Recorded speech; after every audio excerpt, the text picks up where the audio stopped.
All right, how's it, everybody? It is 5 p.m. West Coast time, 2 p.m. Hawaii time, and 8 p.m. on the East Coast. Looks like we got a couple people already hanging out. eMusic, sure, take that call. It's your sister's birthday. Go make that call. We'll be here. You know where to find us. Hey, Rick, good to see you. Michael Anthony Smith, how's it? First one in the house tonight. And Vanilla Coke Pepsi, just listening to Bublé's new album. Not really surprised to hear that. Hey, also, Vanilla Coke Pepsi, I don't know if you heard about this or not. Andre from the chat pointed this out to me, and I heard about it someplace else as well.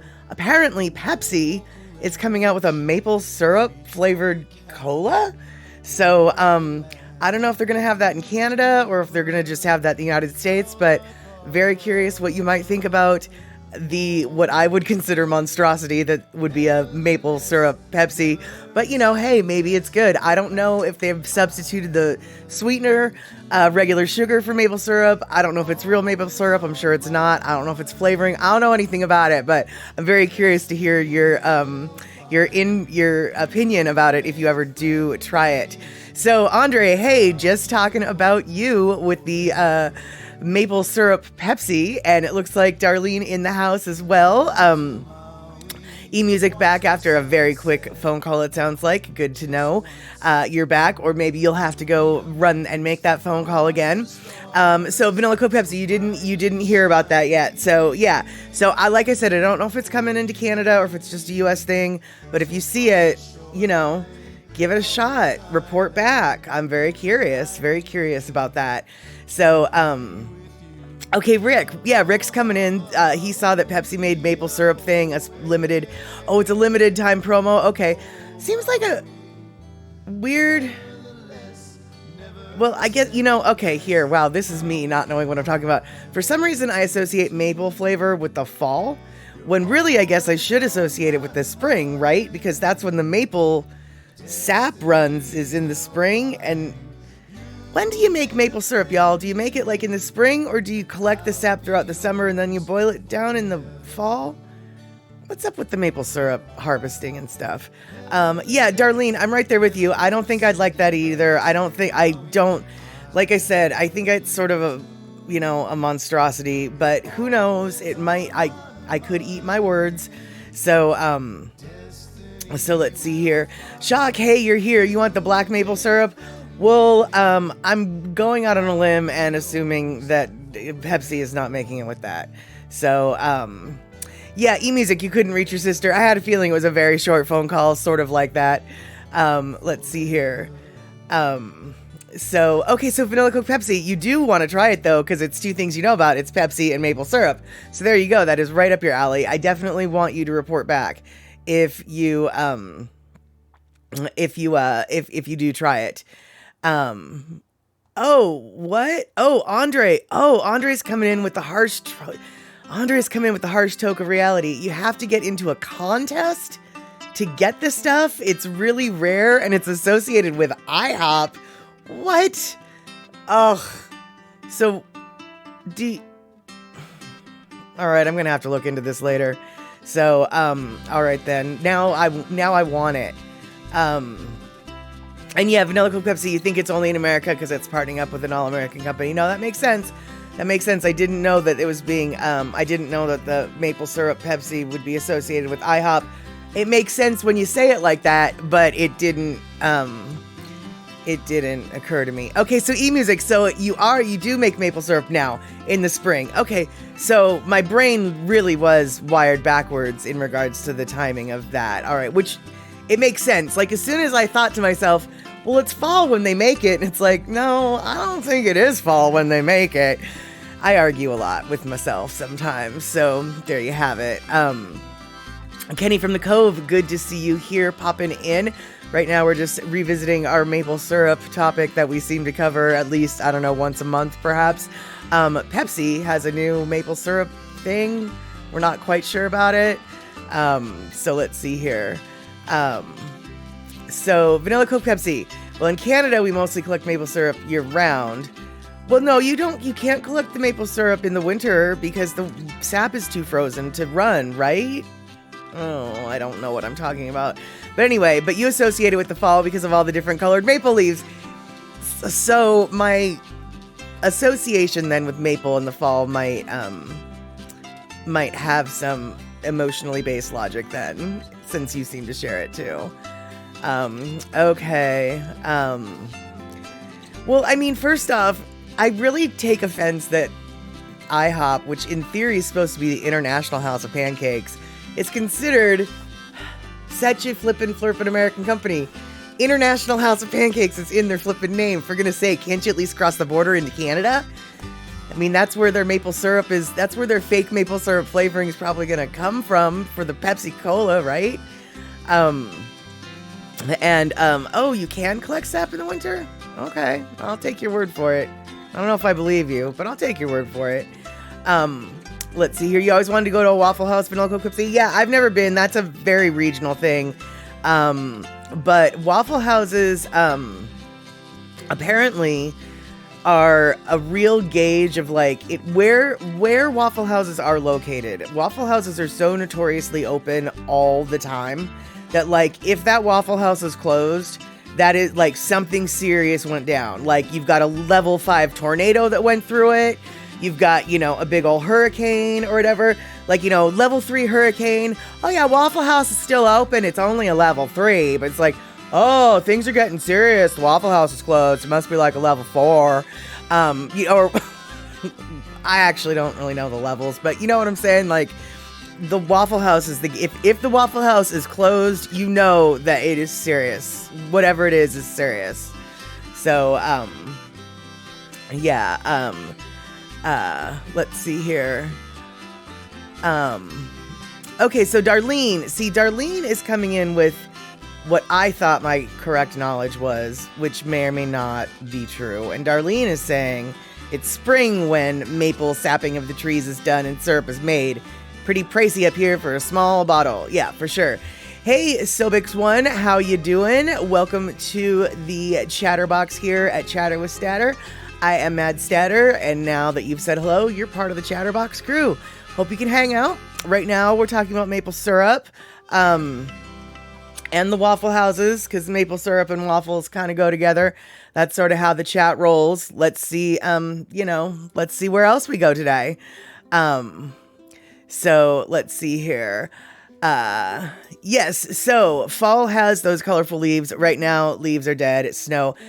I'm going to use this as a intro to something that I was going to show already today. So we are going to revisit the beautiful Puget Sound fall colors back when there were leaves on the trees. Yeah, leaves on the trees, and the leaves are pretty colors.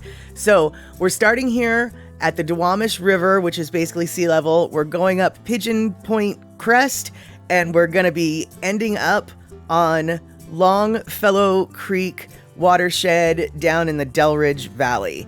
And there's a reason why I'm saying this, but we'll get to that later. So until then, let's go on a little trip and look at some fall leaves.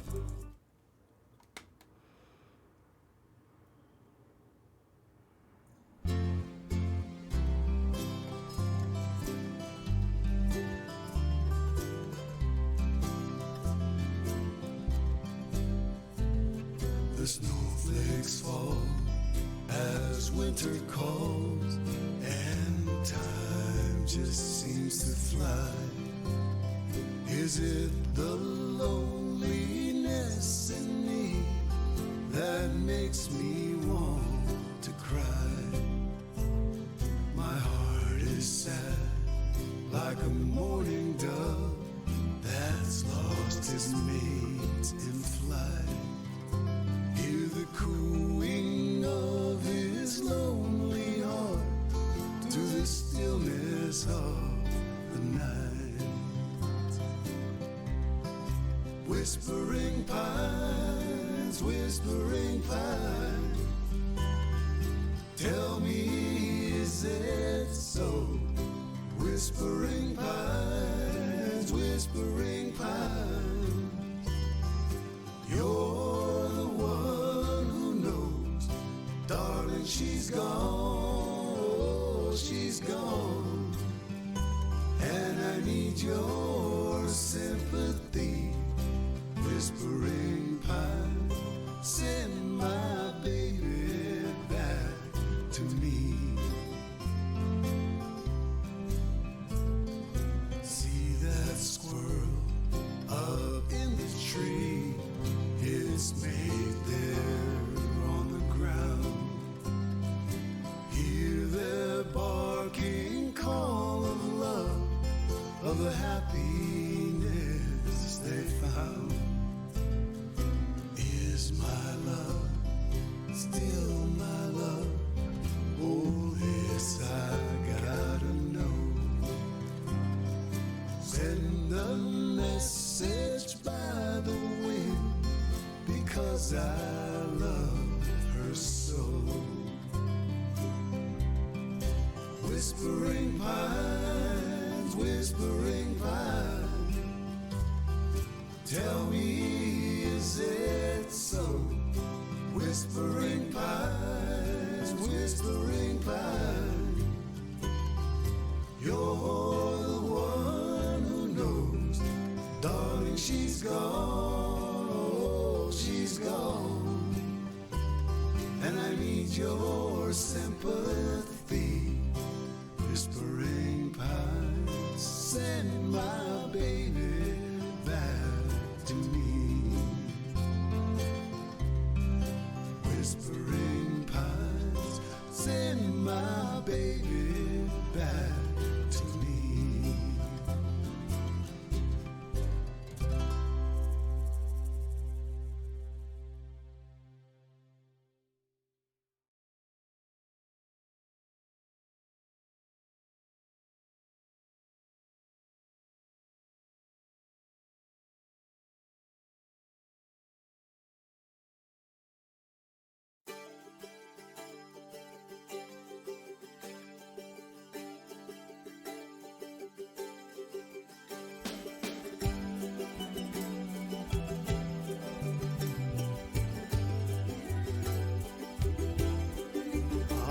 Gaze into the night sky and see all the diamonds lit up silently, and the moon that will rise, and then realize we are stardust in each other's eyes.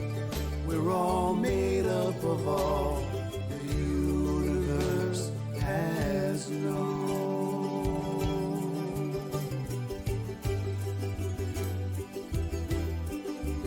Take the long and the winding road home, the path that is taken alone. Far away they will hear, somewhere over horizons, when legends and stories are told. The songs and the memories of gold in 2110.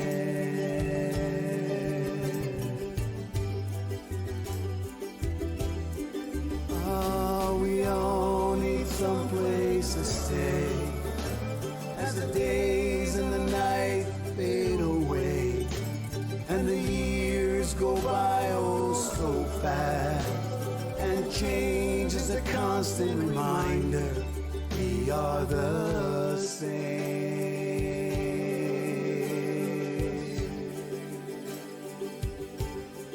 We are the same.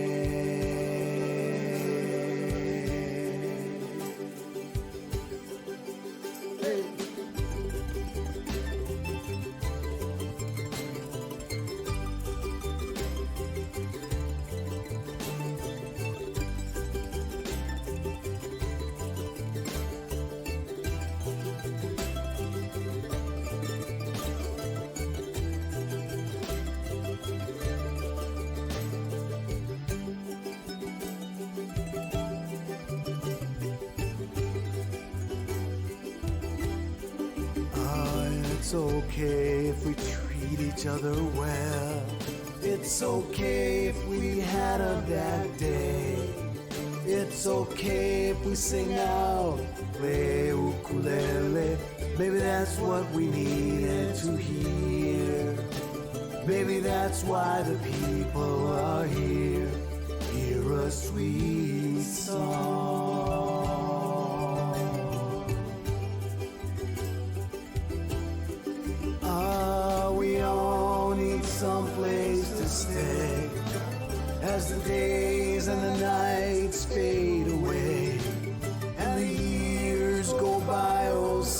path, and change is the constant reminder we are the same.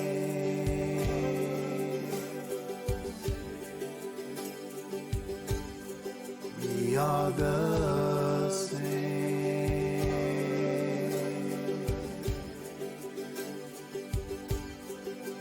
Hey.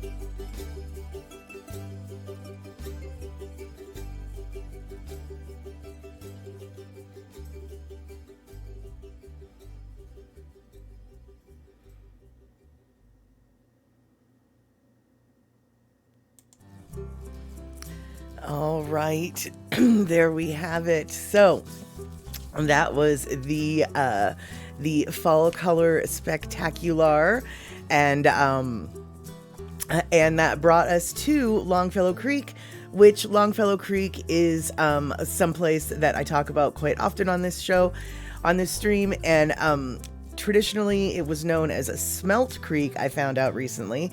Now, there's a reason why I'm talking about Longfellow Creek, which is very bizarre, I know, but Longfellow Creek is a watershed that I have lived or worked in for the last like 25 years. I happen to love and adore the Delridge Valley. It is it has a little bit of a bad rap, but I like to highlight it here on Chatter with Statter because it is it's a very diverse community. It's West Seattle, for as high income as it is, the higher you go on the hill, when you go down in the valleys, like, you know, that's where the real people live, and that's where you see some things. And it used to be kind of a little bit of a scary neighborhood, but now it is it's got a food scene, it's got a bunch of food truck commissary kitchens, but also events, etc. It is as far as I'm concerned, it's, I don't know, I feel like it's the beating heart of West Seattle. It is the spine basically of West Seattle, and so on that note, we're going to basically go from White Center down to, all the way down the Delridge Valley in this next video. This is the Delridge Valley little theme here that we've got going on today. And this is a video that goes from White Center all the way up north, basically, even though I keep saying down the Delridge Valley, actually it flows north, towards the city of Seattle. The longest unpiped and unmodified creek a watershed in the city of Seattle limits. So it is like, you know, the streamiest stream that ever was streamed in the city, as it were. And so I do feel an affection for that watershed for that reason. And Ann Ware, good to see that you're back. It's okay. Right now I'm just fangirling over my little neighborhood and showing off pictures of, or videos of back when it was pretty in the fall. And now we're going to take a super speed racer trip up the Delridge Valley, I guess, with a Lono tune that might only be able to be found here. And so yeah, let's carry on with our theme today.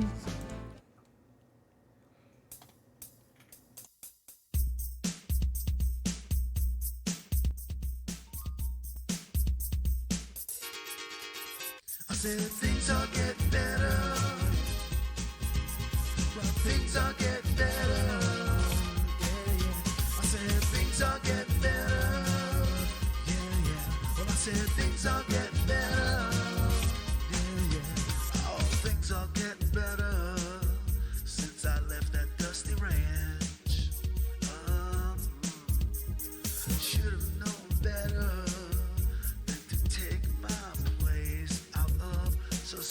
His good grace. I said things are getting better. Yeah, yeah. I said things are getting better. Yeah, yeah. I said things are getting better. Yeah, yeah. I said things are getting better. Yeah, yeah. Things are getting better since that girl walked right out on me. Picture is much clearer. My decisions are all up to me, and it feels good to be free, free. Things are getting better. Yeah, yeah. I said things are getting better. Yeah, yeah. I said things are getting better. Yeah, yeah. I said things are getting better. Yeah, yeah. Things are getting better in a very big way when they pay for the bash with the cash. Then we dash with the dancer, prancer, leaving a cancer down on the beach for a little romancer. Ooh, the waves are breaking, and you're looking so good tonight. Are things getting better? Said things are getting better. I said things are getting better. Yeah, yeah. I said things are getting better. Yeah. I said things are getting better. Yeah, yeah. I said things are getting better. Yeah. I said things are getting better. Yeah, yeah. I said things are getting better. Yeah, yeah. I said things are getting better. Yeah, yeah. Things are getting better, even better than before. With just a request, put the money on the floor. Wildin', smiling, now I'm always styling. Sun is a shining, music on the island. Sit right back and have yourself a cold one. And tell me now, are things getting better? Oh, things are getting better. Yeah, yeah. Well, I said things are getting better. Yeah, yeah. Well, I said things are getting better. Oh, yeah. Well, I said things are getting better. Oh, yeah. Well, I said things are getting better. Yeah, yeah. Well, I said things are getting better. Yeah, yeah. Well, I said things are getting better. Yeah, yeah. Well, I said things are getting better. Yeah, yeah. I said things are getting better. Yeah.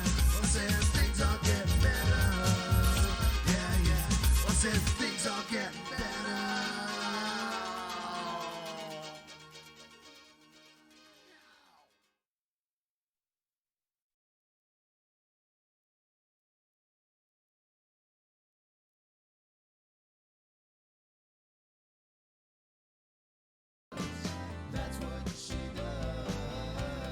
Okay, making sure all the mics are back on. You know, Rick, I hadn't even made the connection of the time lapse at the stop and how funny that is. Although I will say in a lot of my videos, time lapse or not, or sped up or not, actually, I don't really know. I didn't shoot that on time lapse. It was definitely, I was a post. It was a, you know, we'll fix it in post kind of thing. You know, it was a speed up later. Anyway, I usually do cut out the wait times at the lights. So plus speeding that up, that was really cute. So let's see here. And it looks like everybody is trying to get in touch with eMusic's sister because it is her birthday, but I'm guessing the birthday girl is out and about having fun on the day. And Poppy Shani, good to see you. Thank you so much for the gift subs that you were throwing down during that video we were just watching there. And let's see here. I don't know what cookies it is that Darlene just sent to Poppy Cheney, but I hope that they get there, and I hope they get there without the box being broken into, because I know that if I was a postal person who knew that Darlene was sending cookies, I might accidentally deliver them to me.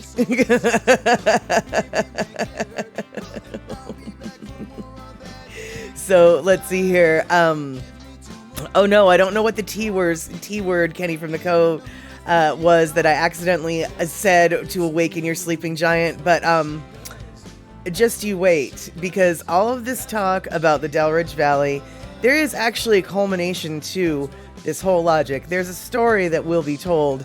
We're just getting there nice and slow, because, you know, it's not an important story.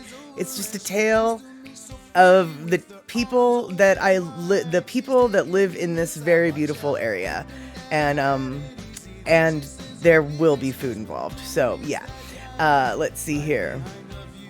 So let's see. I don't know what we're arguing about in regards to chocolate, but I will say that the Bay Area has been known to produce some pretty flippin' good chocolate. And so yeah, I don't know who's arguing which makes the better chocolate, but first off, there's no such thing as bad chocolate, only better chocolate, because chocolate is great. But yeah, the Bay Area does have some pretty good chocolate places. Let's see here. Oh, it looks like Kenny from the Cove just gifted some subs. Thank you so much, Kenny. That is so awesome, spreading the love so folks have the emotes like the Prel, etc., etc. Let's see here. Oh, the T word is taco, right? Oh, well, yes, well, we won't be talking about tacos later, but we will be talking about other things. And Andre, thank you so much for all of the gift sub packages that you're just throwing out there. And it's good to see you again, Elaine. And let's see here. You didn't, oh, okay, Darlene, you didn't have to send the cookies. Your granddaughters were selling the Girl Scout cookies. Gotcha. So it was just Girl Scout cookies. By the way, when I just was in quotes, because Girl Scout cookies obviously are flippin' delicious. And, okay, so Andre just threw down a silly idea with maple syrup tacos, but I can tell you that I actually think that a corn tortilla fried with maybe some maple syrup glazed on it, I'm not suggesting that you add the meat and the onions and the cilantro or whatever, like, but just like, I don't know, dude, I think a maple syrup taco could be like, we could be onto something there. Like, we don't make fun of that idea. That idea could have an idea in it. And oh my goodness, Anwar, did you just notice the Kitty Says Nope emote? Yeah, I love the little Kitty Says Nope. Stoop. It's just so cute. So let's see here. Yeah, and Kenny from the Cove, absolutely. Kenny from the Cove has thrown down the real knowledge. Andre, only the chocolate in chocolate milk comes from brown cows. The milk comes from white cows. Exactly. And no vanilla Coke Pepsi. This is the second or maybe even third time you've mentioned strawberries with sour cream. I've never tried it before. But it sounds like it might be good. It sounds like it might be a little sour. Like I might want to put just a smidge, like maybe a little bit of brown sugar on there. But yeah, that actually doesn't sound bad. But the strawberries would definitely have to be, super sweet. So, all right. So we are talking about, we're talking about tacos. We're talking about Longfellow Creek. We're talking about Delridge, etc., etc. And so now, may I submit to all of your stomachs, every single one of you, may I submit to you this so you can feast your eyes on this. That's right. Feast your eyes on that. And these are burgers. Oh yes, these are burgers. These are burgers that are made. Well, you don't have to. Well, these are burgers that are made by Seattle's Zippy's. We actually have a Zippy's here in Seattle. Now, it's not the same Zippy's that you guys have in Hawaii. We have our own, and it's called Zippy's Giant Burgers, and they are located in White Center. Now, they happen to have some of the best, yummiest burgers in the world, in my opinion. And I have not had much to eat today, so I'm thinking I might, now that I'm like torturing my own self, I'm thinking I might have to have Zippy's for dinner tonight. But yeah, totally yummy looking burgers, right? So Zippy's, well, it's not a pretend Zippy's per se. I mean, it's a real Zippy's. Like, there's Zippy's right there. That's Zippy's. That's the real. But you see, it says Zippy's Giant Burgers. And if you are eagle-eyed, you might recognize one of my emotes as looking an awful lot like the dude on the Zippy sign. And I'll tell you right now, that's not a coincidence. I stolded that. Yeah. So we're going to go back to this right now. Okay. This burger, yeah, they all look good, don't they? Don't. They totally do. Well, I'll tell you right now, you ain't seen nothing yet. So I'm going to show this video because Zippy's has a challenge, a burger challenge. And, so if it's called the Man Up Challenge, it's the, you have to eat the King LouLou. And none of these burgers are part of the Man Up Challenge. So why don't we just watch a little video to explain what exactly the Man Up Challenge is, and you will get to see someone completing it.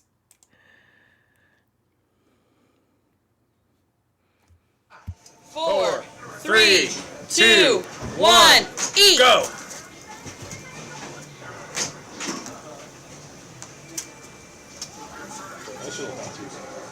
Hey everybody, Max Carnage with the Big Eaters Club. Today, we're here at Zippy's Burgers in West Seattle. What you see here is the Zippy's King LouLou Man Up Challenge. I'm lucky enough to have the creator of it here today. So tell everybody who you are and tell everybody what this is. I'm a cook here at Zippy's. I'm Lewis. Everyone here calls me LouLou. And this is the King LouLou challenge that me and my boss came up with. Because we finally decided now that we're a bigger place, we need to have a challenge since we're one of those type of guys. So tell us what is all on this. A lot of stuff. So for your sides, you get a side of rings, tots, and fries. You got the burger, which is 4 big patties, 1 little patty on top. The top is a little burger, which is considered the crown of the burger. And then on the main burger, you got 4 patties of cheese, grilled onions, bacon between each and every patty. And then for the sauce, you get some chipotle mayo, tomato, and lettuce. And then you also, to do the challenge, you have to drink a soda and a milkshake. And I got strawberry and Diet Coke.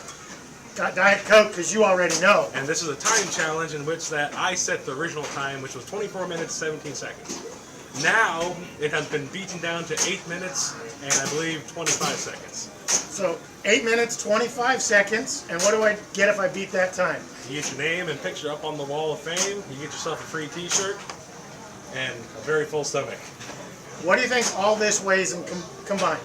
We've estimated it to be close to the burger itself. It's definitely a little bit over a pound, plus a pound of sides. All that, you're probably looking close to 3 pounds of food right here. 3 pounds of food. The record time is a little over 8.5 minutes. I mean, this is how you gotta think about it. They say this is not how big, your stomach is. That is a lot of food for one stomach. So, how fast do you think I can get this down? Let's see.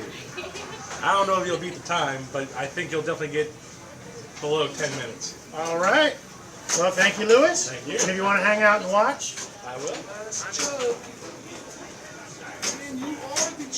Bam. 6'11". 6'11". We have a time.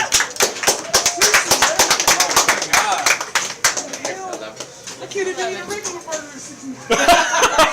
This one will take me 2 days. Okay, so, yeah, sorry to subject you to the speed eating. Okay, first off, that wasn't time-lapse. That was actual real-time eating. And I did debate whether or not, it's not really my favorite thing to watch people gorge themselves like that. But it was more for the interview with King Lou that I put that up for. Because Lou is a sweet guy, super sweet. I wish I could remember what his car was, but it's an old school 63 something and long, and a boat, navy blue, white leather interior. Oh God, it's just a super sweet ride. But yeah, anyway, so that is Zippy's, and Zippy's is is yeah, I know, right? He needs a bath after that, says Cindy, and then Pocolati's like, seems like, he needs a hose down without a doubt. And so, yeah, Zippy's Burgers, even if you don't get the quadruple plus the little one on top, are delicious. And anyway, the owner of Zippy's is kind of a local icon in the very literal, Seattle scene, street sense.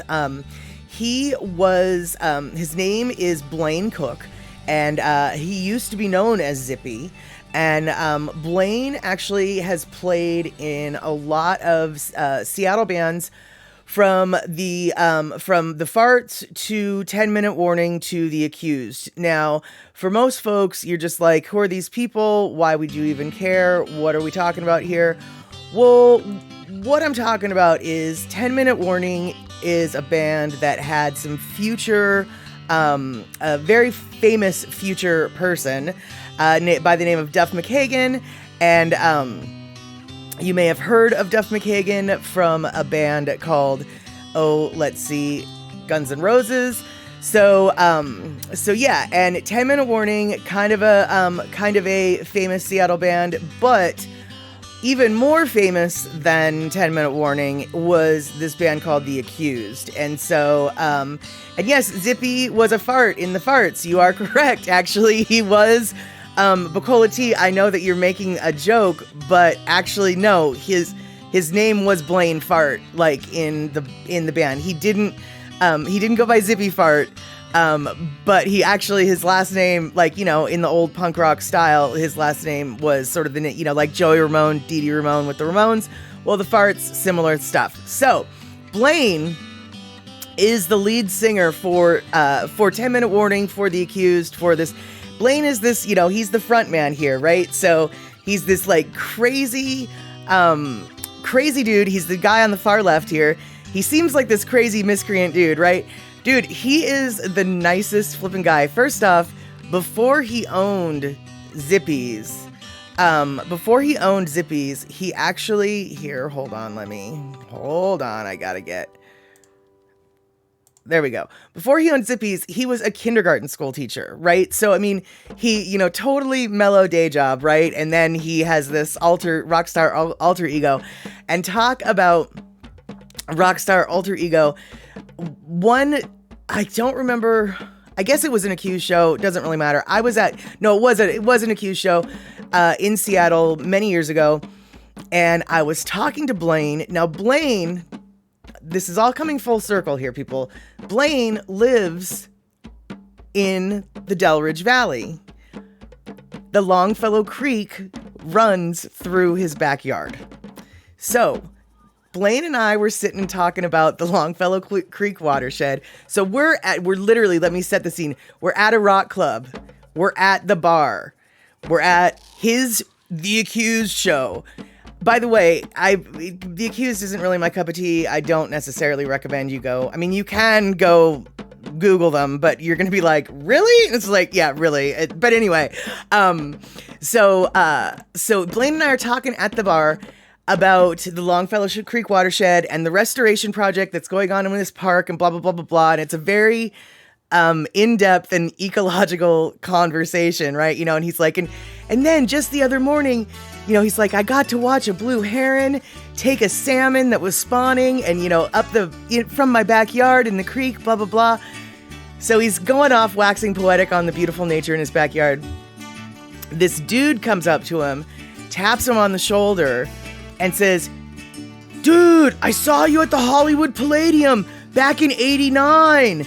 And without skipping a beat, he turns on his heel and greets his fan.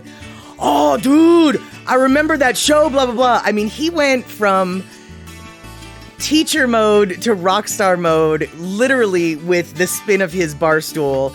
And I have to say, it just made me, it made me love him so much more. He's a very interesting fellow. And so, on that note, what I'm going to do, and I don't mean to dox the fellow, but I'm going to show you another video, and then I will continue the story.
Hey, Kaihoku, uolave mai hoi I ko ukulele. You know that. Pani ukulele kako. Hey, Dewey, hele mai.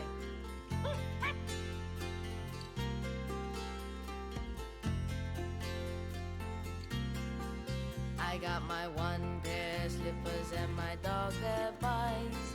The neighbors started drinking, pretty soon going fight.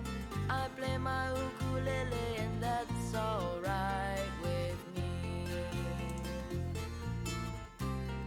For Auntie Genoa, cause she's so nice.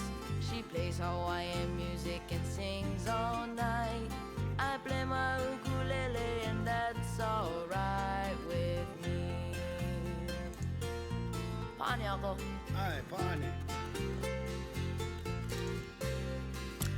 So, all right, I just figured out how to do this. So yeah, this, as you can tell, is the springtime video that I was trying to do to catch the cherry and plum trees.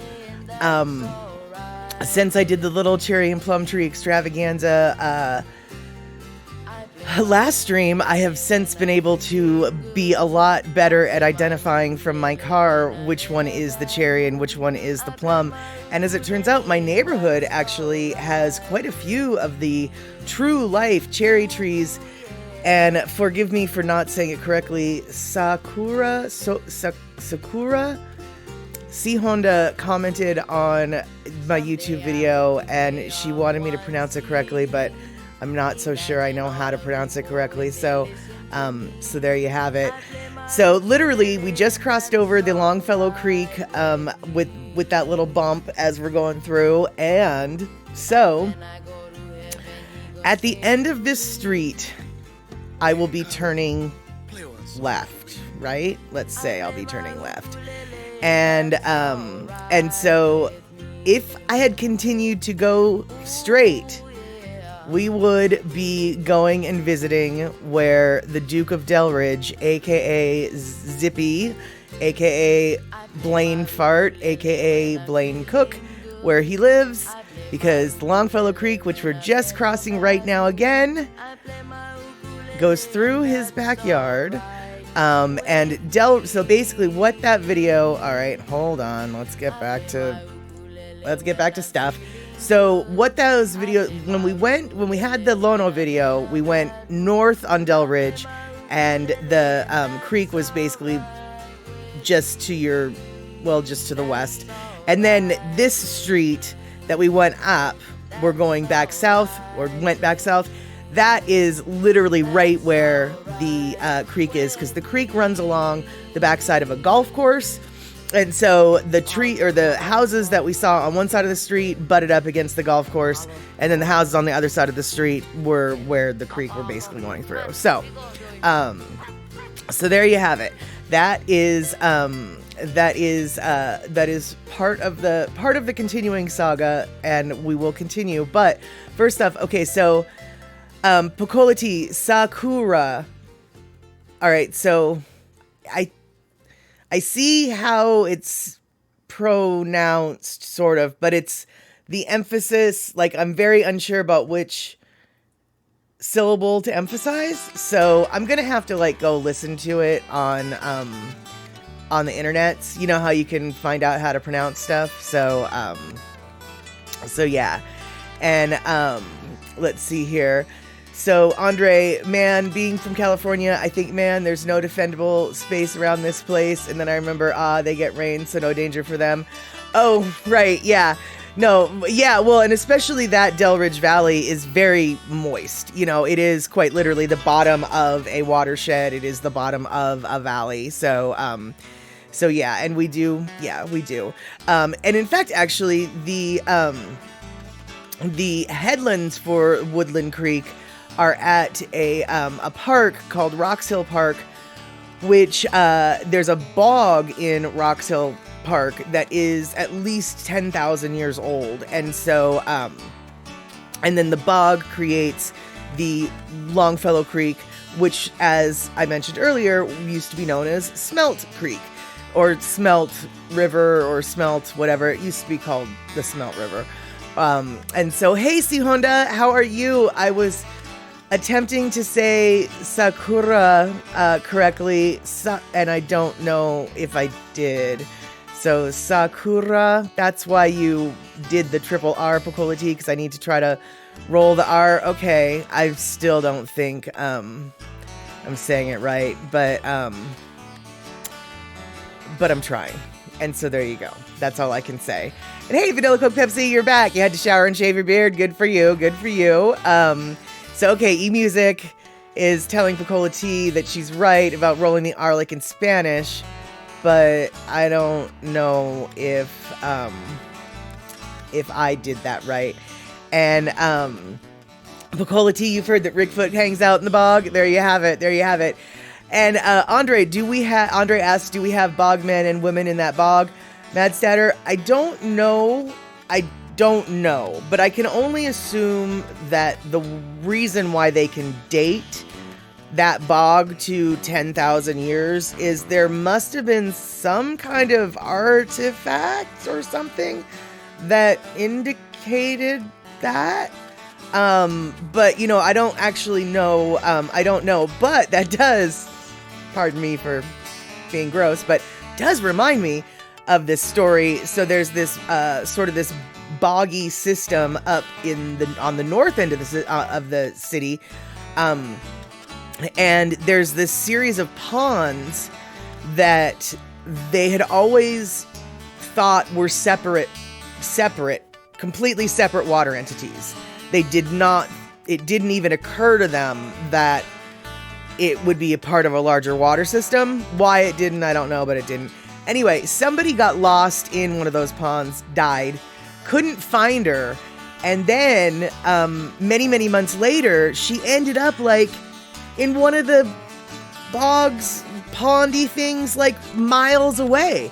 And they realized, oh, these are actually bodies of water that are connected. So, you know, so yeah, there's my bog story. Yeah, that's, and it's not really. And okay, see, Honda, I'm a little bit better. All right, well, all right. And so eMusic, methinks you did it right, Miss Molly. Okay, so I've got good votes of confidence now. If I can just remember to keep doing it like that, we'll see. But my point is, I was very excited to find out that I had actual real cherry blossom trees in my very own neighborhood, because they are like little pom-poms. They're the blossoms. It's very distinctly different than the plum, actually, now that I like know what I'm looking at.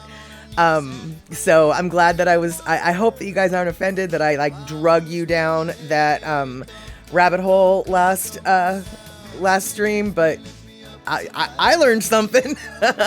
And yeah, exactly, Rick. Underground rivers, amazing twists and turns. That's exactly it. And it didn't occur to them that they would have had the underground channels. And I mean, frankly, like, I guess, it's like once you like know it has it, it's like, well, why didn't it occur to you that it wouldn't really? Part of a larger system, but if nobody bothered to, study that land, I guess you wouldn't know it's underground, right? Let's see here. And Cindy Krause is telling everyone to learn rolling your R's. You say Trey, Trist, Tigris, Trigon, forget the rest. I don't even know what those words are. And notice I did not, I can even roll my R's, but Trist, I don't know if I'm supposed to say those things or not, or how to say those things. Let's see here. Vanilla Coke Pepsi, you could pass as being from Michigan. It depends on what part of Michigan. You might be able to pass as being from Traverse City, where all the cherries are from.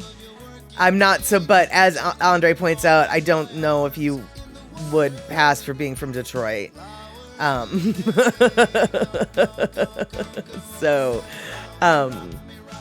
Let's see here. And so, all right. So, okay. Yeah. We're talking about rolling R's and yeah, no can, but I don't know if Rick, okay. Cindy Krause, you're going to teach me on the voice channel. Okay. All right. Looks like Rick is busy with wielding the sword of banishment, which is awesome. And let's see here. Andre saying, I remember a Spanish descent guy that got so mad when they thought he was Mexican because his last name was Garcia. Well, that's actually funny you should say that because one of my best friends his last name is Garcia, right? And he speaks Spanish. He's from Santa Cruz, whatever, but as he points out, he is not Mexican, as he refers to himself. And don't cancel me for this.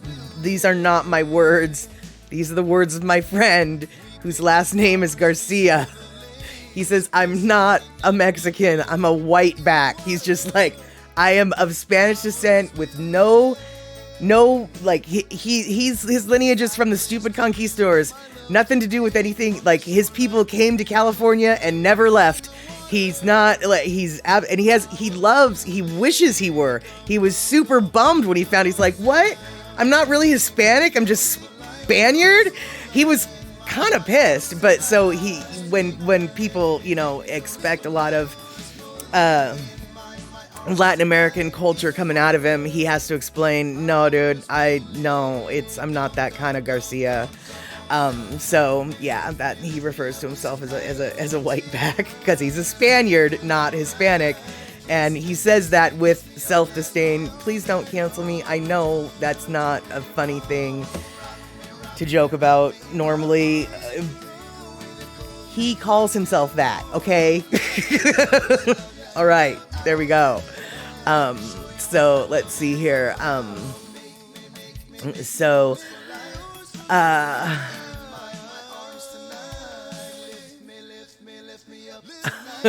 Vanilla Coke Pepsi, that's funny. You're half Spanish and your mom was born in Spain and raised there, but you're very ethnically ambiguous and passes Jewish, Portuguese, Arabic. Someone tried to argue with you that you were Mexican. Right, yeah, no, that doesn't even surprise me, actually. Right,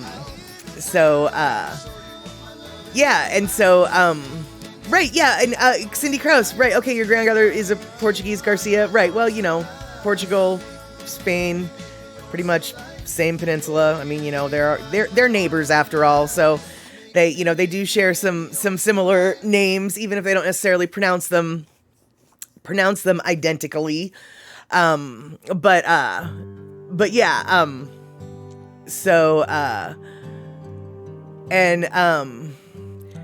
eMusic, you thought that Hispanic is from Spain and Latino is from Mexico. Well, actually, apparently, there's a whole different, long conversations that have been had about this exact topic. I am not qualified to go in depth. I am definitely going to give you some info that you're going to want to look up and double check. But from my understanding, Hispanic refers to any country that Spain colonized, whereas Latino is any country that has Latin American, that's not right, has the Latin influence, i.e. either Portugal or Spain. Brazil is not Hispanic. This is what I can tell you. This I can tell you for certain. Brazil is not Hispanic. They don't speak Spanish. They were colonized by the Portuguese. So even though, like, all of South America we like to refer to as Hispanic, no, actually it's not true. So there's a nuance there that I am not going to parse for you because, like I said, I'm not qualified, but basically I can tell you this much. Hispanic is Spain colonizing. Brazil ain't Hispanic, is Latin American, as are Hispanic cultures are also Latin American. So like Latin is a bigger, Latina, Latinx, however you want to call that, is the bigger umbrella. And then there's little, little other subsects, as it were. But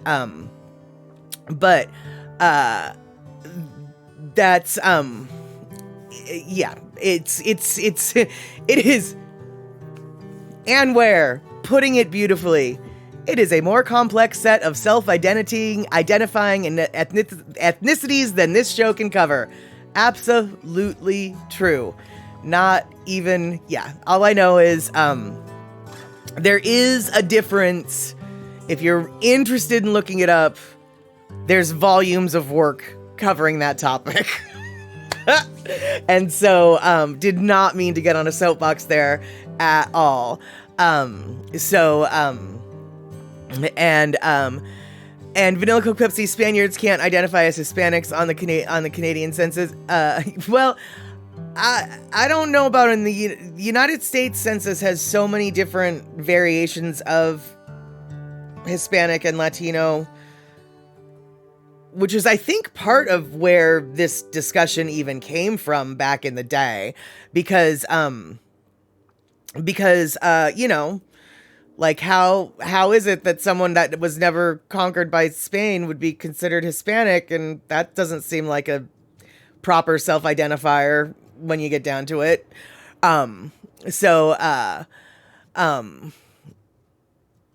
Exactly. But as Anne says, I'm being nice, trying to give an overview, but not one that, as I said, is I'm not in a position to answer that. eMusic, you could do a college course just discussing this. Abso-flippin'-flirpin'-lutely. So sorry about rambling off about about things that I really don't know about, because I do that a lot, but I at least like vaguely think I know what I'm talking about. Whereas this one, it's just like, oh no, I totally know that I don't know what I'm talking about. That's all I can tell you. So, Anne's like, oh yeah, there are college courses on this topic. Precisely. Yeah. So what we're going to do, that's right. We're going to go back. We're going to go talk about burgers and things like that. Hey, OG Suma Vibe, good to see you. What, you watching White Girl Cringe over here and you're pointing and laughing? I have an emote for that, my friend. I have an emote for that. It's the haha emote, although I can't find it. But you might want to point and laugh at me right now if you want. If I could find it, I'd point and laugh at myself, but I can't, so I'm not going to. What the heck? Why can't I do anything? Why are my things? There's my things. There we go. Yes. There we go. Point and laugh. No, it's okay. The pointing and laughing is acceptable here when it's done with mocking kindness. Okay, yeah. So we're gonna talk about this. We're talking about burgers for a second. Okay, so yeah. So Zippy's is where all of the yummy burgers are in White Center, and as we've already discussed, my little emote of weirdness, the Yum Boy, he's from Zippy's, right? And so now I would like to introduce you guys to the owner of Zippy's. He has his own his own YouTube channel, and he is quite the character, and I thought I would share what he has got to offer on his YouTube page. But before we do that, I gotta say, eMusic, I don't know if you meant this as a joke or not, but that is a funny joke that somebody needs to tell on stage. eMusic says, for the census, I got confused on how to choose the correct ethnicity. I think I got mine wrong. Because honestly, there are so many flippin' choices on the census that apply. What you said, holy crumb. Oh, oops. Oh my gosh. I'm so sorry, but that was hysterical, dude. I don't know if you meant that as a joke or not, but that was a beautiful joke. And so let's see here. Andre, the burger looks like it was threatening your mouth. Here, let's go back to the burgers then for a second. The burger looks like it was threatening you in the mouth open, ready to pounce. Yep. And so let's see here. Yeah, the arrow's pointing to the habanero death pickle. Absolutely, dude. They want to make sure that you know all about it. And so let's see here.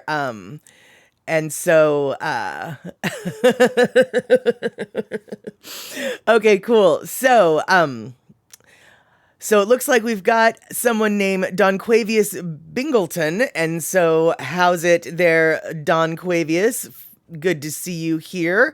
We are now about to step into the world of the Duke of Delridge. That's right. Zippy, of Zippy's fame, Blaine Cook has coined himself the Duke of Delridge, and I believe he deserves that moniker. And so I would like to present to you Zippy. Well, how about this? I would like to present to you Zippy Fart.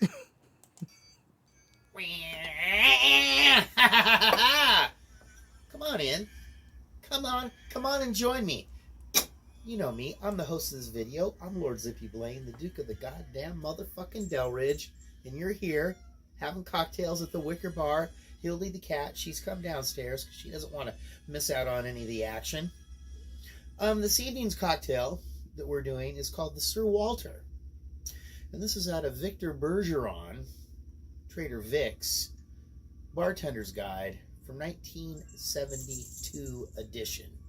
This book I don't have, so I'm just trusting that my source material is correct and isn't trying to deceive, cheat, or otherwise diminish this cocktail. It's going to be a strong one.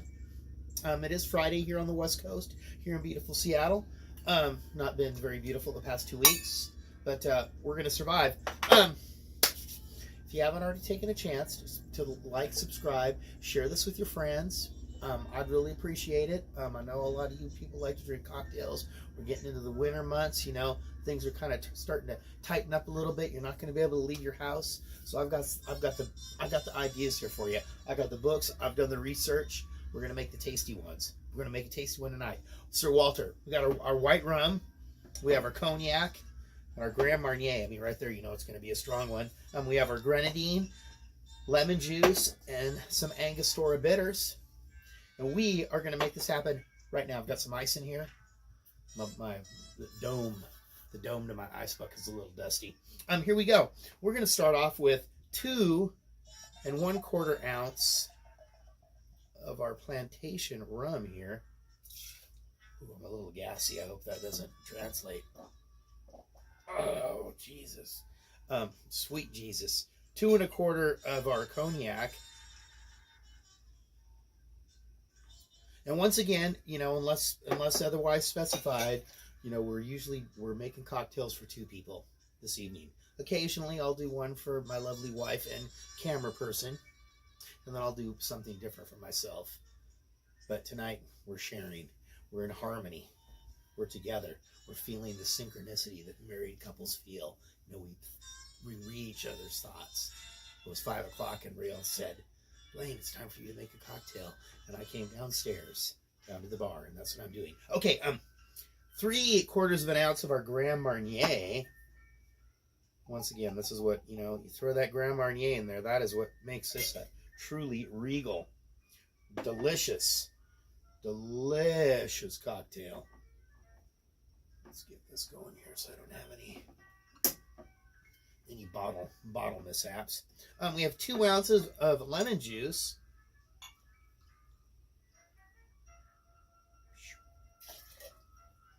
Got the jams going. I mean, I don't know what can make the evening more perfect. I do know what would make the evening more perfect. If when I'm done with this, I go upstairs and I make dinner. I had another plan. I was going to do little small bites. Got a little extra piece of salmon. I was going to make some salmon cakes, but I got sidetracked on another project. 2 projects. So I've got something. I've got it figured out. I'm gonna make it happen. Our lemon juice, and then we're gonna have 3/4 of an ounce of grenadine. I'm just gonna go a little heavy on that. There we go. Yes, luscious. A couple of 6 dashes of our Angostura bitters. There we go. That's kind of the shaker end on this. It's kind of worn out, so it's kind of a little loose. So it would usually be a dash. That was, you know, a little extra.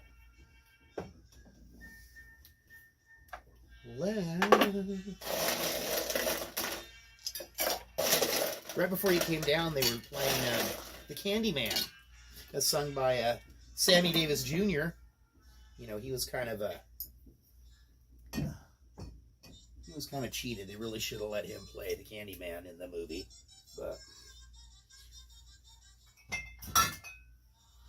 la da da da. Whoa, Sir Walter.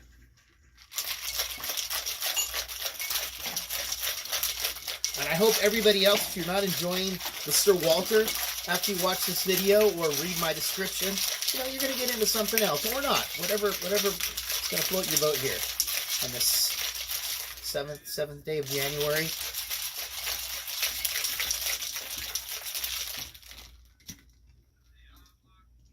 We're having tequila tomorrow.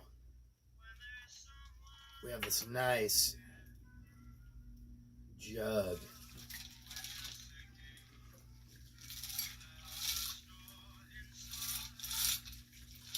We have this fine jug right here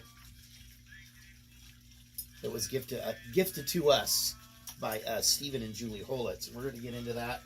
We're going to get into that tomorrow. We have a couple of guests that are going to be joining us here in the bar, and we're going to have a little snacks. We're going to do like a little Mexican brunch. It's going to be pretty sexy.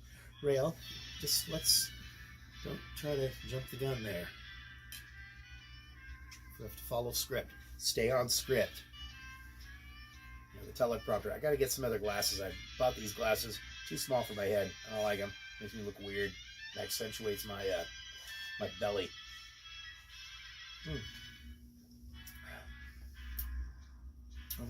That's nice.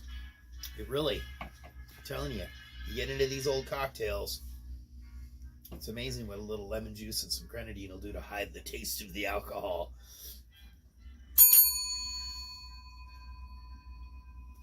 Well, I want to thank you all for joining us here at the Wicker Bar. Once again, I'm the host of this video, Lord Zippy Blaine. We are broadcasting live on the shores of the Longfellow Creek in beautiful West Seattle on the west coast of the United States of America. We're making cocktails. It's happy hour. And I'm going to go upstairs and I'm going to get some dinner together. Peace out. We'll be back tomorrow. We're doing a couple of tequila things. We'll figure it out. Mexican brunch. Delridge style.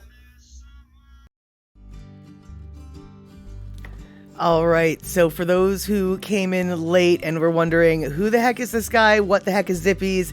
OG Sumer vibe, I'm looking in your direction. This is our Zippy's, and Blaine is the owner of that establishment. And as you can tell, Blaine living on the shores of Longfellow Creek. And if you want to see more of what that Mixmaster has to offer, it's a YouTube channel, The Wicker Bar, aka Happy Hour at the.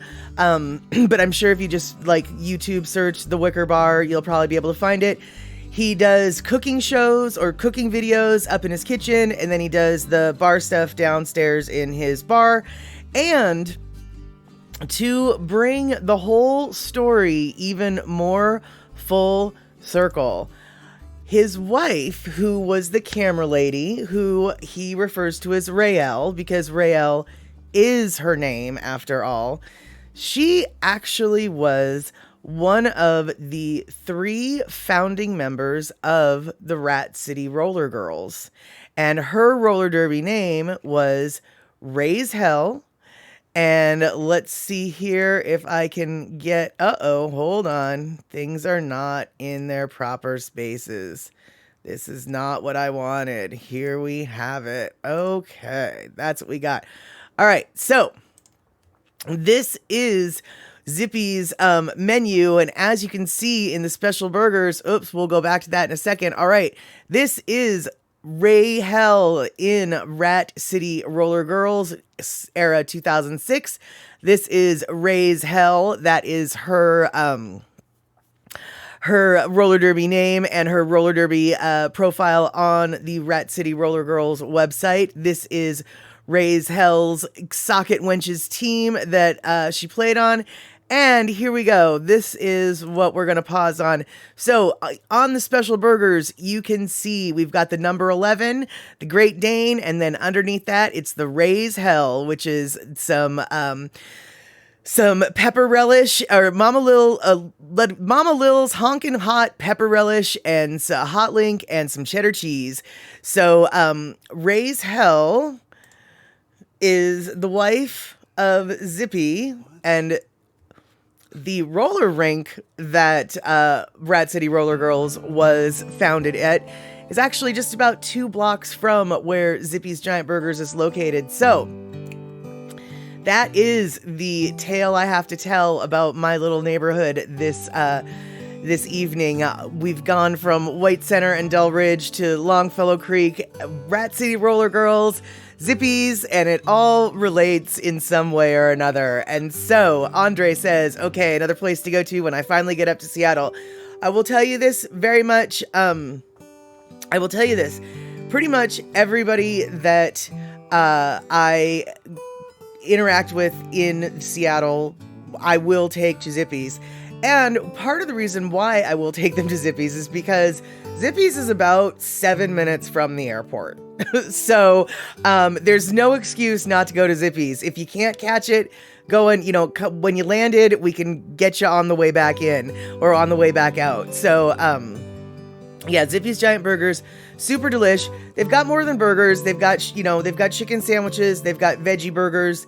They've got salads. They've got some sandwiches, etc. But burgers are what they are known for. The irony, however, though, is that wasn't what Ray and Blaine were going to do when they decided to open a restaurant.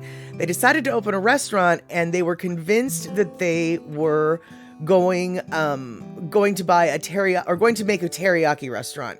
And so they spent months upon months upon months going around and trying a bunch of different teriyaki joints, because Seattle has a very distinctive teriyaki scene. It's called Seattle style teriyaki. It's actually kind of a thing, like in New York, apparently it's a thing. And oh, hey, Andre, thank you so much for the 400 biddies. That is so super sweet. Oh,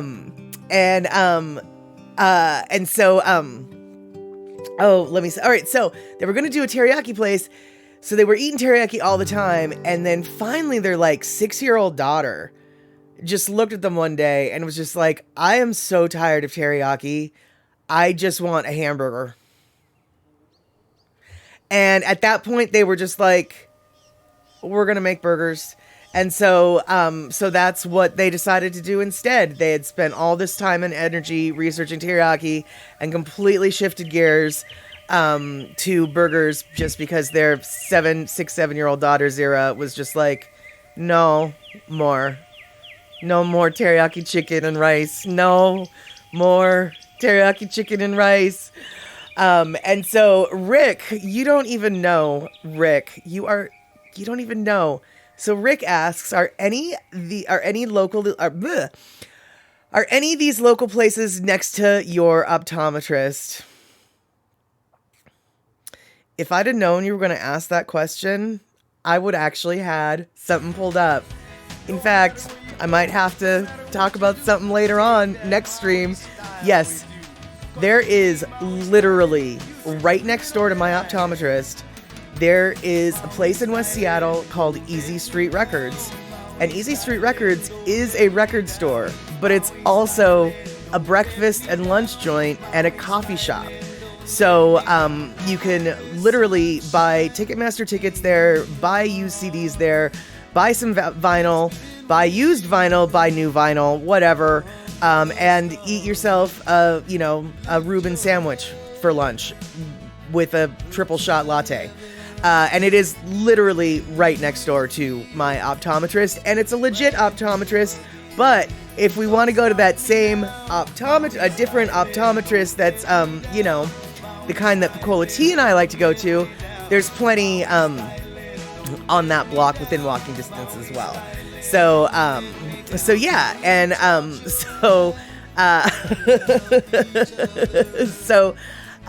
know that you were making a joke, but oddly enough, there is a really good place right next to my optometrist, and it's called Easy Street Records, and I might have to pull up a picture one day so you guys can see it.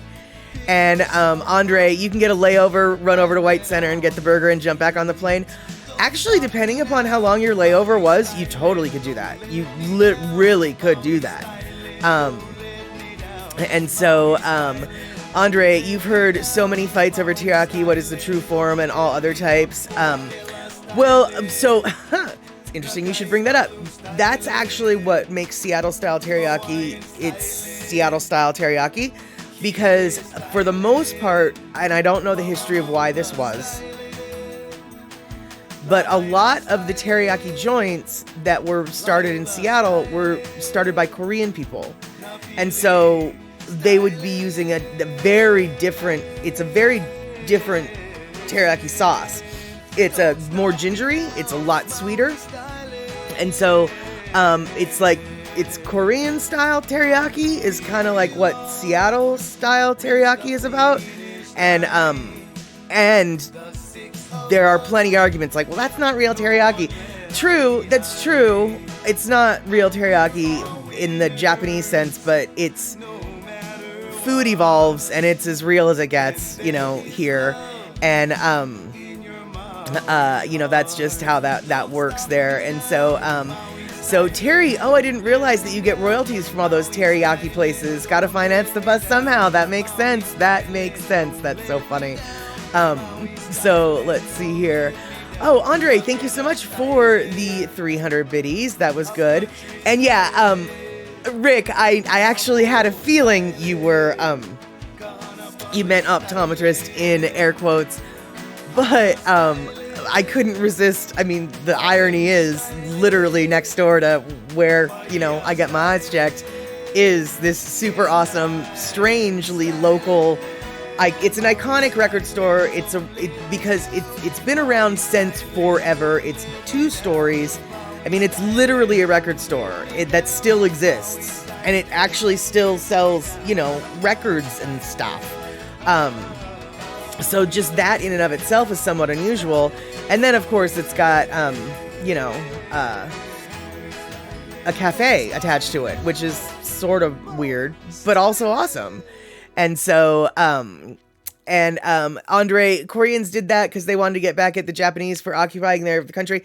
Maybe, but I don't know. It seems to be a Seattle phenomena, and I can only assume that it wasn't, I mean, maybe, I don't know. I think it was just sort of I think it was more just a business opportunity. And so, but, you know, hard to say. Oh, hey, it looks like Option popped in, and I did not see him. Someone at least is, oh, there we go. Yes. How's it, Option? Good to see you today. So, yeah, that is, let's see. Did I have anything else I needed to cover? No, I think I wove my tale of the White Center area, and I really do wish that I had the info about the, oh my, what am I trying to say? About Easy Street Records, because it is a super awesome store. And, let's see here. Yeah, so,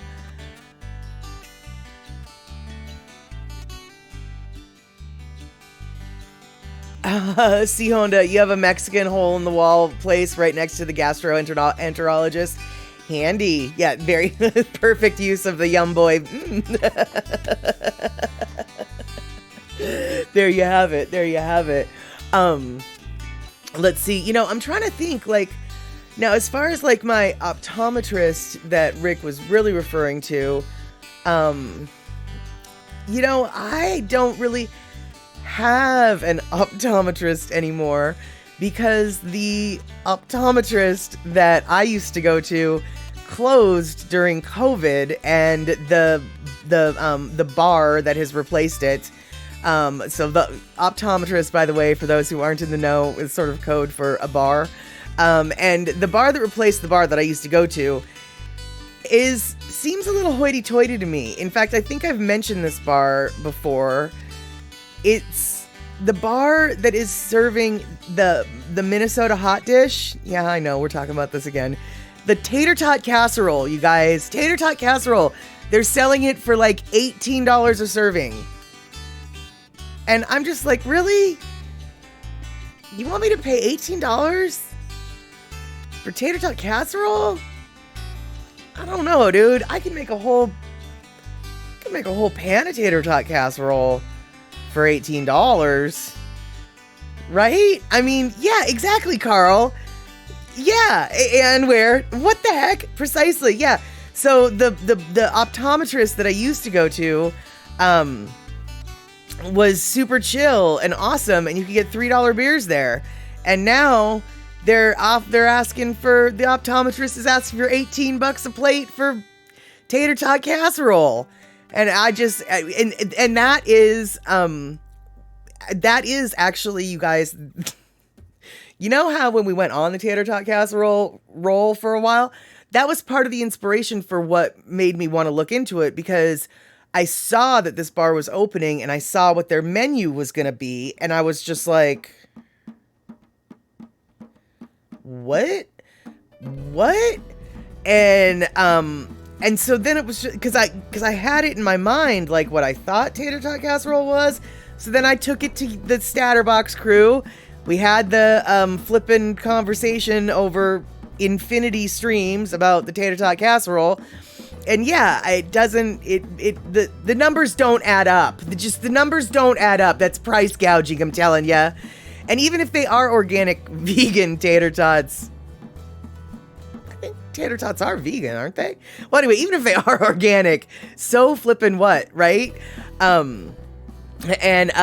are tater tots $18 good? I don't think so. And Rick, yeah, it better fill up the plate, but even still, I don't know. I mean, no, it better be a big plate. The plate better be as big as the entire tater tot casserole, 9x13 casserole dish. That's what I have to say, Rick.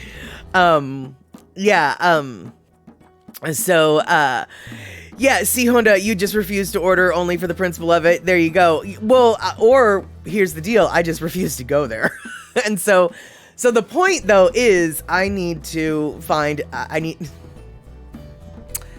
to find a new optometrist.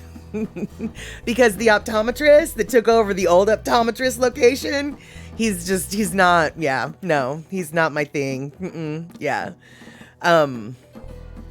So, Andre, yeah, are the tater tots fried in truffle oil and lovingly rubbed with French Florida salt or whatever? Yeah, the flower of the sea. You'd think.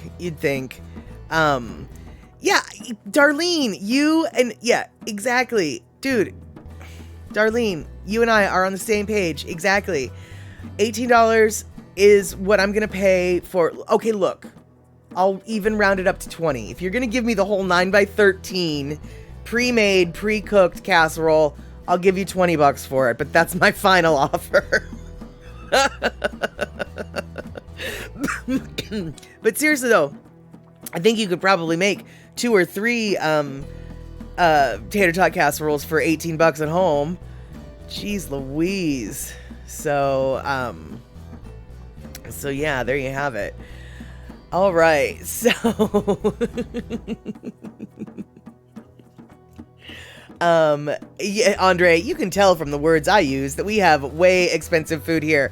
Yeah, San Francisco definitely has some expensive food, although Seattle is getting to be fairly close to the cost of the Bay Area food scene. I saw an article or a headline the other day that was talking about how, dropping $20 for lunch in Seattle is the norm now. And when you say $20, like, that's actually the bare minimum you can pretty much count on spending. Let's see here. Yeah, Darlene, exactly. Tater tots are not expensive to get, especially if you buy them in the bulk. And Rick, $20, no way. Well, here's the deal, Rick. Here's where the $20 comes in my thinking. I don't have to prep or cook the meal. And chances are, the container that the casserole is in is going to be disposable, so I won't have to wash anything afterwards. So the $20 for me isn't just for the food, it's for the preparation of the food, the cooking of the food, and then the not needing to clean up after the food has been eaten. That is the 20. That's where the 20 comes in. Because yeah, as far as like ingredients and stuff go, no, that's just way too much. So, right, well there you go, Andre. Yeah, you pay $20 for a pre-packed lunch. Yeah, exactly. Darlene, she's thrown down the truth. Rick wouldn't do it, but if hungry enough, he would, because he doesn't like all the prep and the cleanup.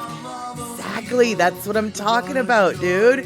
That's what I'm talking about. And yes, exactly, Andre, it's about $13 to $20 for a good sandwich around San Francisco. Precisely, Seattle as well. And that's just your sandwich. That's not your chips or your salad or your drink. It's, not your tax, and it's not, if you're sitting down any place, it's not your tip either. So that's what I was saying. It's like $20 is kind of like the minimum, right? Which honestly sort of brings us back full circle to what Andre and Vanilla Coke Pepsi were talking about earlier in regards to Waffle House and then Popeyes. Popeyes, seriously, dudes. Honestly, Popeyes, I know I talked about KFC's earlier, but apparently Popeyes is $1 cheaper. Popeyes has a chicken sandwich. And it's a really big chicken sandwich, and apparently it's really good, as Andre pointed out. There's, lines around the block for it. $3.99 for a chicken sandwich. And honestly, I am all for supporting small businesses, but if I have to choose between a $20 sandwich from a local operator or a $3.99 chicken sandwich from Popeyes, I might have to go with the $3.99 chicken from Popeyes.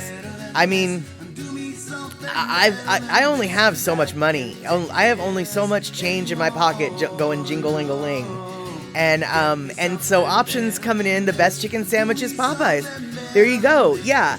I mean, obviously you can't tell, but you know, the pictures make it look good. But I have seen like real people eating the sandwich. It's not a tiny sandwich. You know, it's because a lot of times, like we talked earlier about shrinkflation, it's like, well, sure, it's $3.99, but like the sandwich is this big. No, it's actually like a real size chunk of meat and sandwich. For $3.99, I don't know, man. I mean, I've never had the sandwich because Popeyes kind of scares me because sometimes the breading is too spicy for me. But yeah, dude, seriously, $3.99 for a sandwich versus $20. I'm a cheapskate. I'm a miser. I'm probably just gonna go to Popeyes. Yeah. And so Carl in Arkansas, yep, let's go to Popeyes. Exactly. And Darlene, yep, not cheap to eat out anymore, but nice not to cook once in a while. Sing it to me. Yep, I know. I hear ya. Uh-huh. Yep.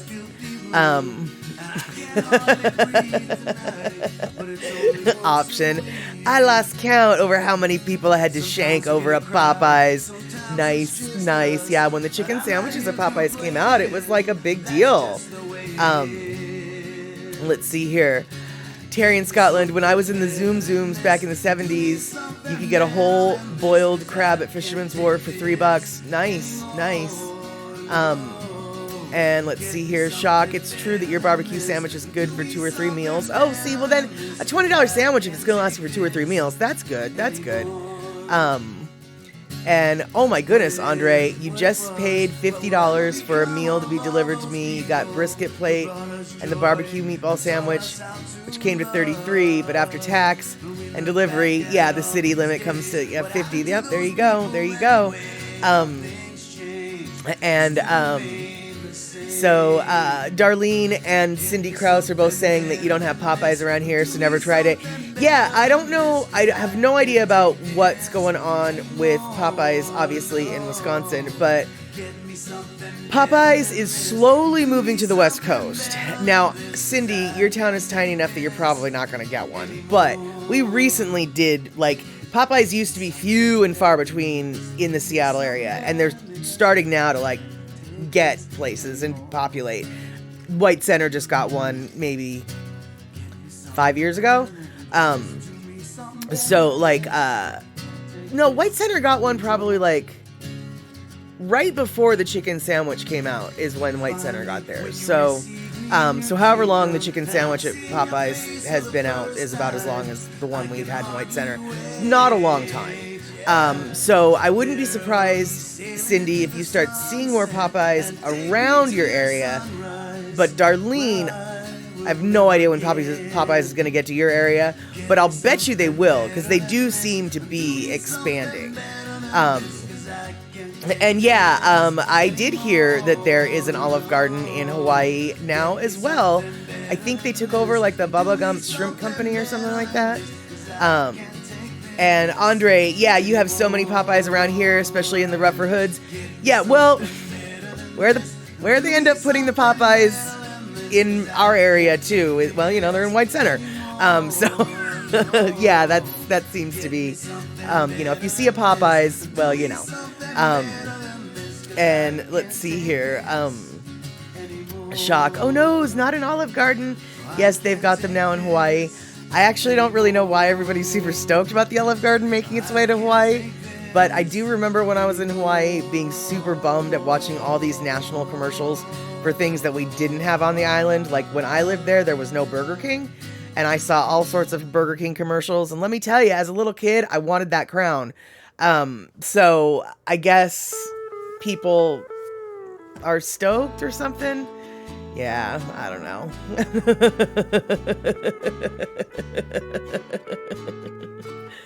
Oh, Rick, you guys do have Popeyes around you? You just never went? Well, if you're ever super hungry and you've only got like $5 in your pocket, go check out their chicken sandwich. It will fill your belly for sure. So, all right. Well, hey, gosh, big shock there. We went over talking about food, things like burgers and stuff.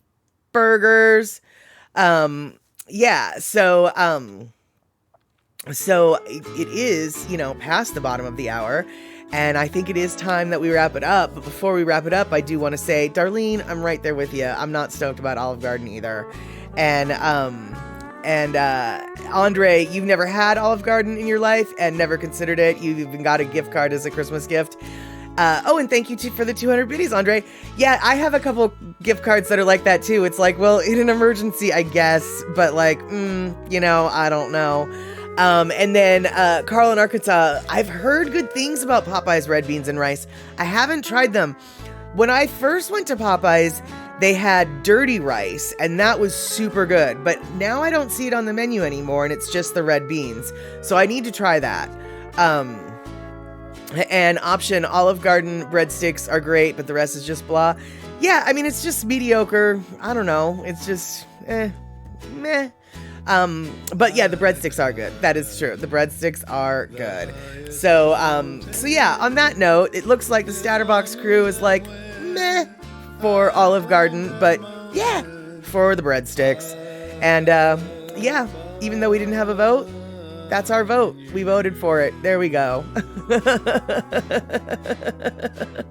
So thank you guys so much for hanging out. I hope to see you next Wednesday, 5 p.m. West Coast time, 2 p.m. Hawaii time, 8 p.m. on the East Coast. And we will, who knows what we'll talk about. But thank you so much, everybody who donated subscriptions, who resubbed, who donated all of the biddies. I am super, super stoked. I am super stoked to hang out with you guys today, and I want to thank you all for putting up with my trek around the Longfellow Creek watershed and all of the random tales that go with it. So, yeah, hope you have the rest of the great weekend, and I will see you on Wednesday. Take care.